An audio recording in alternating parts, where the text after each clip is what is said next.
ಆಗಿನ ಕಾಲದ ಕೋಟೆ. ಹಾಂ ಹಾಂ ಹಾಂ ಆಗೆಲ್ಲ ಪಾಳೆಗಾರ ಏನಂದ್ರೆ ಕೆಳಗಡೆ ಇದ್ರೆ ಬೇರೆಯವ್ರು ಬಂದು ದಾಳಿ ಮಾಡಿ ಇವ್ರ ಹತ್ರ ಇರೋ ಎತ್ಕೊಂಡು ಹೋಗ್ಬಿಡ್ತಾರೆ. ದವಸ ಧಾನ್ಯ ಅದು ಇದು ಬಂಗಾರ ಗಿರ ಕಿತ್ಕೊಂಡು ಹೋಗ್ಬಿಡ್ತಾರೆ ಅಂತೇಳಿ ಆ ಥರ ಬೆಟ್ಟಗಳ ಮೇಲೆ ಇದ್ದು ಸುತ್ತಲೂ ಕಾವಲಿಡ್ತಾ ಇದ್ರು.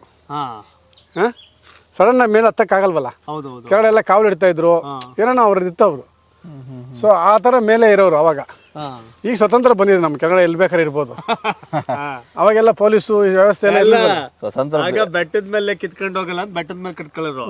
ಈಗ ಎಲ್ಲ ಕಿತ್ಕೊಂಡು ಹೋಯ್ತಾರೆ. ಈಗ ಎಲ್ಲ ಕಿತ್ಕೊಂಡು ಹೋಗ್ತಾರೆ, ಹೋಗ್ತಾರಲ್ಲ ಮನೆಗೆ ನುಗ್ಗಿ ಹೋಗ್ತಾರೆ, ಹಂಗಾಗ್ಬಿಟ್ಟಿದೆ ಈಗ. ಈಗ ಸರ್ ಈ ಬೆಟ್ಟ ನಮ್ಮವ್ರಿಗೆ ಯಾರನ್ನ ಇದು ಏನೋ ಮೈನಿಂಗ್ ಮಾಡ್ಕೊಡ್ರಿ ಅಂತ ಕೊಟ್ರೆ, ನನ್ನ ಪ್ರಕಾರ ಒಂದು 2 ವರ್ಷದಲ್ಲಿ ಆ ಕಡೆ ಅವರೊಬ್ರು ಈಗ 4 ಕಡೆ ಬಿಟ್ಬಿಟ್ರೆ 1 ವರ್ಷದಲ್ಲಿ ಖಾಲಿ ಥರದ ಬೆಟ್ಟ ನಾವು 4 ವರ್ಷದಲ್ಲಿ ಖಾಲಿ ಮಾಡ್ಬಿಡ್ತಾರೆ. ಬೆಂಗಳೂರಿಂದ ಮಂಡ್ಯಕ್ಕೆ ಹೋಗ್ಬೇಕಾದ್ರೆ ಬಿಡದಿ ಹತ್ರ ದೊಡ್ಡದ ಕಾಣೋದೊಂದು ಕಾಣೋದು ರಾಮನಗರ ದೊಡ್ಡದಾಗ ಕಾಣೋದ್ ಬೆಟ್ಟ. ಶೋಲೆ ಕರಗಿಸ್ಬಿಟ್ರು, ತಿಂದಾಕ್ಬಿಟ್ರು.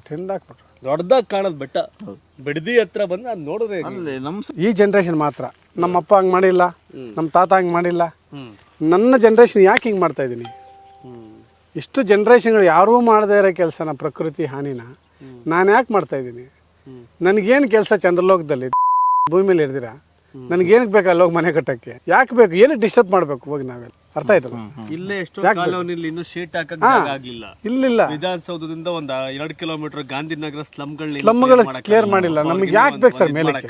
1000 ಕೋಟಿ ಖರ್ಚು ಮಾಡ್ಕೊಂಡು ಮೇಲಕ್ಕೆ ಏನಕ್ಕೆ ಹೋಗ್ಬೇಕು?